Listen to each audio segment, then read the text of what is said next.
Hello and welcome to the program. I'm Sophie Scott. Coming up, could robots hold the key to helping people with disabilities? But first, Australia has the dubious title of being the melanoma capital of the world. But now scientists have moved an important step closer to understanding why so many Australians are diagnosed with the condition.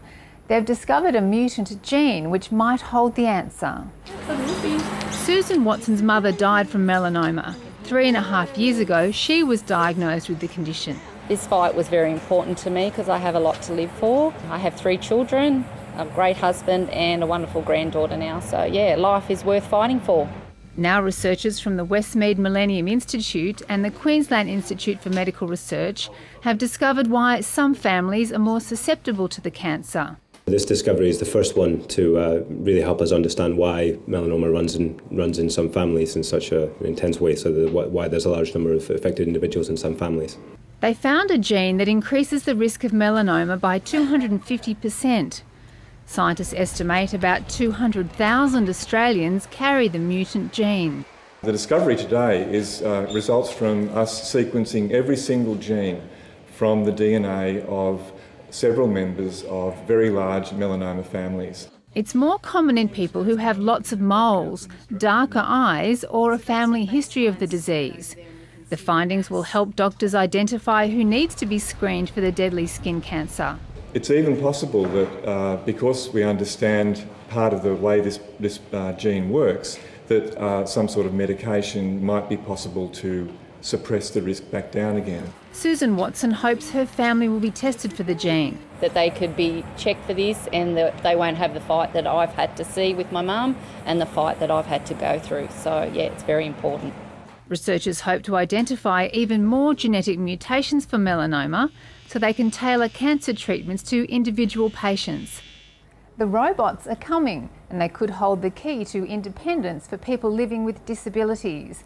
The University of Technology is investing $4 million in assistive robotics.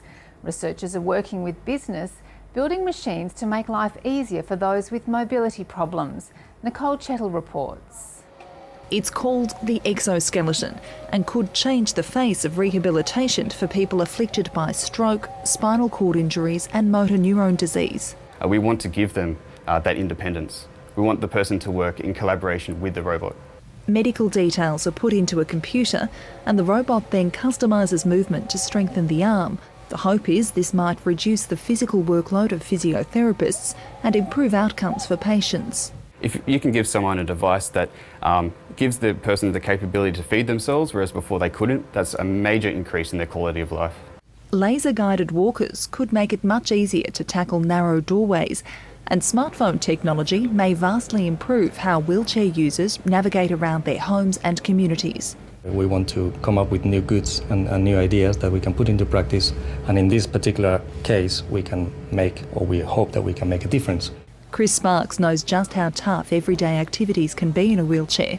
The former Paralympians on an expert panel giving researchers vital information on how robots can help. Long before you give me access to education, buildings, training, opportunities, if I can't get out of bed into my wheelchair and have my pressure care cushion and my shower chair, I can't even start the day. The disability services provider Greystanes is also working closely with the university and is hopeful robots could one day improve the lives of its clients. Whatever we can do to provide the opportunity for people with disabilities to have more control over their own lives, the better. These modest-looking machines are thoroughly high-tech, but their aim is simple, making movement easier. The prototypes are a long way off production, but with an ageing population, assistive robotics could be the way of the future. Doctors have criticised the federal government's planned e-health system, saying it gives patients too much control over their medical records. It comes after an international report revealed poorly designed electronic health records are a threat to patient safety and that an independent body should be set up to review the system. Stephanie Dalzell reports. E-health, which centralises patients' medical records, will be in place by mid-2012 and is already considered the future of medicine. But the AMA says patients can veto what doctors include in their e-health records, and that could prove fatal. You could have patients come in with liver disease and bleeding where their hepatitis C status has been removed, and that makes it dangerous for the patient and dangerous for the doctors. But general practitioners are resisting the program. Bassendean GP Stephen Wilson says he won't be joining up because of the cost and concerns about patient safety. They want to leave off certain drugs or certain diagnoses. If that information is not whole, then there is the real potential for medical problems. The Federal Department of Health says it consulted widely before setting up the scheme. It says the AMA was part of those talks, but the association claims its concerns were never addressed. They've still gone ahead and, again, just ignored good clinical advice and gone their own way. The Health Consumers Council says doctors' concerns are valid and the personally controlled electronic health record could be dangerous. But it says if implemented correctly, Australians will benefit from the scheme. It gives them a sense of ownership of their own health, and it gives them, I suppose, the capacity to take more responsibility for their health, and it gives them the right to control or not who sees some part of their health record. A recent study in the United States found poorly designed computerised health records pose a serious threat to patient safety. There are now calls for an independent agency to investigate injuries and deaths linked to health information technology. In Canberra, the Senate will soon release a report into one of the greatest medical scandals to confront orthopaedics in Australia. At the centre is a faulty hip implant made by a subsidiary of Johnson & Johnson. It leached metal and caused severe pain in many patients and was withdrawn from Australia in 2009. John Taylor reports, and a warning: this story contains pictures of medical procedures.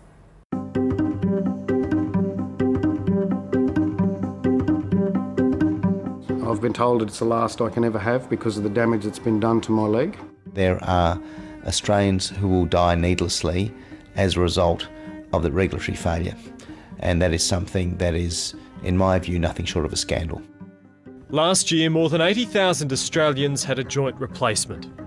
With an ageing population, that figure could well double in the next decade. The surgery is life-changing, but for 42-year-old nurse Stuart Cain, it's been for the worse. We've got lots of food over there. We've made provisions in our life to cope with the fact that I may not be able to walk. Just have a look for me. I can get them. In 2007, years of rugby and too many scrums had taken their toll, and he had a total hip replacement. It was known as an ASR, made by a subsidiary of Johnson & Johnson and not long released in Australia. For 12 months, everything was fine, but then came pain, bad sleep, anemia and a limp. The physical symptoms that I was experiencing were everything from fatigue and headaches, loss of toenails.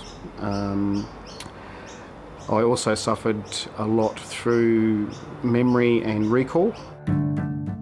Unknowingly, his hip replacement was to blame. It was leaching dangerously high levels of cobalt, poisoning his blood. Only in November 2010 was it removed.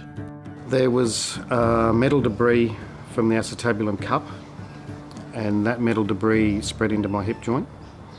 I was told around the top of my femoral bone that had already been removed to fit the prosthesis, that there was metal debris around there, and the entrance to where the prosthesis entered my femur. There are two types of ASR hips, and from 2006, orthopaedic surgeons in Australia began to be concerned about the high need for corrections in ASR patients. The statistics got steadily worse until in 2009, the manufacturer, not the Therapeutic Goods Administration, removed it from Australia. But by then, about 5,500 Australians had ASR implants. I think there are some questions there that need to be answered as to the speed of the response. Dr Graham Mercer from the Australian Orthopaedic Association says the ASR case highlights problems with the way joint replacements come onto the market. While regulations have progressively changed since 2006, he's hoping for legislation requiring earlier testing of devices. What we've been pushing for is a minimum 2 years of pre-market surveillance before a prosthesis is introduced into the market. So there's 2 years of clinical testing which can be undertaken in a randomised style in an ethically approved study. The ASR device, was that withdrawn or recalled? Spurred on by the ASR case, since June, a Senate committee has been examining the regulatory standards for the approval of medical devices in Australia. The evidence I've heard from the committee indicates that there must be some deep systemic changes. Not only does this cost our medical system hundreds of millions of dollars each year, not just the public system but the private system as well, but there are enormous consequences to individuals. Clearly this recall has had an enormous impact upon patients, their loved ones and their healthcare professionals. Johnson & Johnson has paid out more than $21 million to ASR patients, but is also facing class actions. Stuart Cain is among those going to the courts. He only became aware of concerns about his hip when it was withdrawn from Australia. And even though his has now been removed, he says another different hip replacement failed because of continuing ASR issues, with a titanium rod snapping in his femur. And so that's broken clean in half? Yes, it's clean in half and separated. It's now come to my attention, unfortunately, in the last week that I still have a toxic cobalt level as a result of a blood test just this week. I've been told that within my surgery that there was a rather large deposit of metal within my bone, but also still within my hip area. Who's this Marley Baba? Who's this Marley Baba? The 42-year-old now has a third artificial hip. If it fails, he's facing life in a wheelchair. Whilst I'm not questioning that I wasn't well looked after, I was put at risk, and I was certainly put in a position where I wasn't safe. And that's all for this edition of the Health Quarter. Thanks for joining us. If you've got any story ideas or feedback, please get in touch on Facebook. Search for the Health Quarter page and click like if you want to be kept up to date. And I'll see you next time.